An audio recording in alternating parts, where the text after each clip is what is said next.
Diyan mga kabay. So ngayong araw mga kabay, pang-araw na naman tayo. Tapos ngayon may good news tayo mga kabay. Wow! Kasi yung mga kasama ko, si pare ko. Ayan si pare ko. Par! Hoy! Kasi mga kabay, binigyan kami ng wine. Ayan no. Wine tsaka ito, ram yun ngayong umaga. Tsaka yung naman, yung ham. Binigyan kami. Tagilan tayo na pa, tag-isa? Tagdadalawang yung ham kami mga kabay. Kapon mga kabay, nag-diop ako kasi galing ko pang gabi. Kapon linggo, tapos ngayong umaga kapag pasok ko, daming biyayang dumating. Hindi ko in-expect.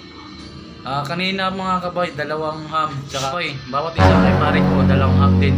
Tsaka yung parang grocery na nakabag mga kabay. Tsaka itong yung wine. So, ngayong araw mga kabay, pitsang iba, 18?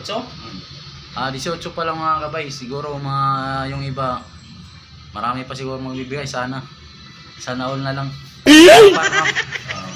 So yun lang mga kabay. Tsaka yung sobre namin mga kabay. So yung sobre namin, nakarami na rin kami. Andun, yung iba sila na naglagay doon sa box.